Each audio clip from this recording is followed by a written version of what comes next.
नमो नमः। भवतां सर्वेषां स्वागतम्। आप सभी का विद्यार्थियों स्वागत है और यह हल संधि का अंतिम वीडियो है जिसमें हम लोग 3 संधियों के बारे में संक्षेप में चर्चा करेंगे। इसको विस्तार नहीं देंगे, संक्षेप में चर्चा करते हैं। एक है छत्व संधि। छत्व संधि के जो सूत्र है वह है षष्ठ्योटि। षष्ठ्योटि सूत्र का जो अर्थ होता है वह इस प्रकार से होता है कि पदांत झय प्रत्याहार से परे शकार होने पर इस शकार को श को छ में बदला जाता है, लेकिन विकल्प से। आप चाहे तो बदलें और चाहे तो ना बदलें। उदाहरण है तत् धन शिवः। तो तत् धन शिवः में श यह आ रहा है और उसके पूर्व तत् में तकार है जो कि झय प्रत्याहार के अंतर्गत शामिल होता है। साथ ही जो तत् शब्द है यह एक पद है, इसलिए पदांत में झय हो गया है। तो पदांत तत् है और पदांत तत् के अंत में झय प्रत्याहार का एक वर्ण है और इसके बाद में शकार शिव में प्रयोग किया जा रहा है। इन तीनों चीज़ों के कारण से, इन तीनों नियमों को पूरा करने के कारण से यहाँ पर हम श को छ में बदल सकते हैं। तो यहाँ पर श को छ में बदलेंगे तो यहाँ पर शिवः जो है वो छिवः में बदल जाएगा। इसी में एक छोटी सी चीज़ हमको और ध्यान रखनी है कि यहाँ पर जब शकार छ में बदलेगा तो स्तोः श्चुना श्चुः, जो कि हमने श्चुत्व संधि में एक सूत्र पढ़ा था, उसका भी प्रयोग साथ में होगा और तकार को, तत् के तकार को भी च वर्ग में बदला जाएगा। तो त जो है वह च वर्ग में बदल जाएगा और बनेगा तच्छिवः। ऐसे ही वाक् क्षेते तो बनेगा वाक् छेते। यावत् शक्यम, तो यावत् शक्यम में दोनों चीज़ों को हम प्रयोग करेंगे। एक तो छत्व संधि का, क्योंकि यहाँ पर शक्यम में श है तो श को छ में बदलेंगे और साथ में यावत में जो तकार है इस तकार को भी च वर्ग में बदलेंगे तो यावत् शक्यम रूप बन करके आएगा।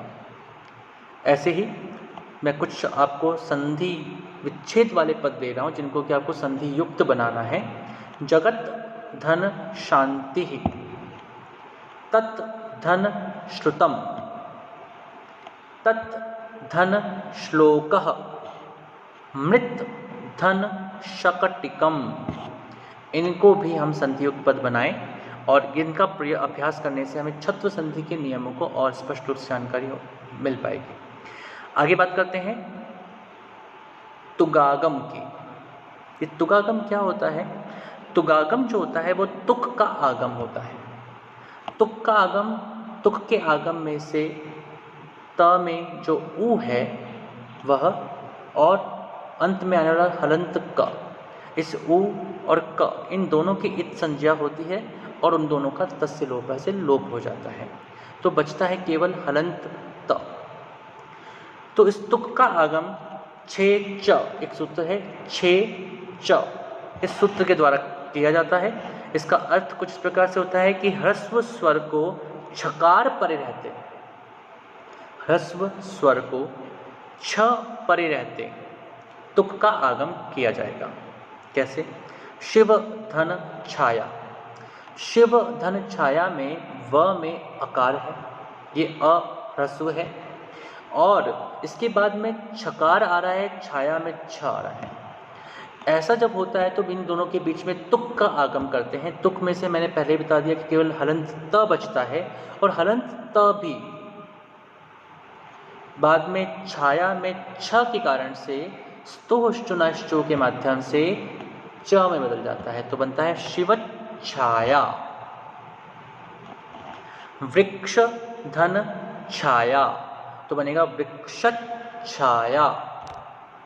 ऐसे ही कुछ उदाहरण और जिनको कि आप स्वयं भी हल करने का प्रयास करें। एक है शुभ्रत छविः, श्वेतत छत्रम, अक्षरत छंदः, मातृत छायः, दंतत छदः। इसी में एक नियम का और ध्यान रखना है और वो एक वार्तिक है कि पदांताद्वा, इसके माध्यम से पदांत अगर कोई शब्द है तो उस पदांत में यदि अंत में दीर्घ स्वर भी आ जाए तो भी हम तुक का आगम कर सकते हैं। देखिए हमने 6 चर जो सूत्र था उसमें स्पष्ट रूप से बात थी कि ह्रस्व स्वर आना चाहिए, इसलिए शिव, धन, छाया, वृक्ष, धन, छाया, इन सबका हमने प्रयोग किया। लेकिन अब हम जब बात कर रहे हैं यहाँ पर पदांताद्वा, इसके माध्यम से क्या किया जाए, तो पदांत यदि कोई वर्ण है, कोई शब्द है, उस पदांत के बाद अंत में यदि दीर्घ स्वर आ जाए तो उस दीर्घ स्वर के बाद यदि छकार का प्रयोग हो रहा हो तो उन दोनों के बीच में भी तुक का आगम किया जा सकता है। यह पदांताद्वा इसके माध्यम से होता है। उदाहरण देते हैं, लक्ष्मी, धन, छाया, लक्ष्मी छाया, ऐसे बनेगा। यहाँ पर लक्ष्मी, धन, छाया के बीच में वही तुक का आगम होगा। तुक के आगम में से केवल हलंत बचेगा और हलंत जो है वह भी च में बदल जाएगा, तो लक्ष्मी छाया, इस प्रकार से रूप बनेगा। लक्ष्मी छाया भी बन सकता है और लक्ष्मी छाया भी बन सकता है।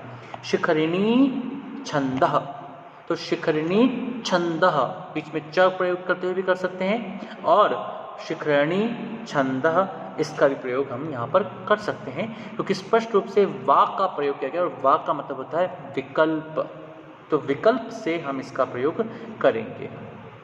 तो आज हमने हल संधि के लगभग समस्त ऐसे सूत्रों की चर्चा की जिन सूत्रों के माध्यम से आप व्यंजन संधि को अच्छे प्रकार से समझ पाएंगे और उसके नियमों को जान करके व्यंजन संधि को ठीक प्रकार से उसके संधि विच्छेद या संधियुक्त पद बनाने में आपको सहायता मिल सकेगी।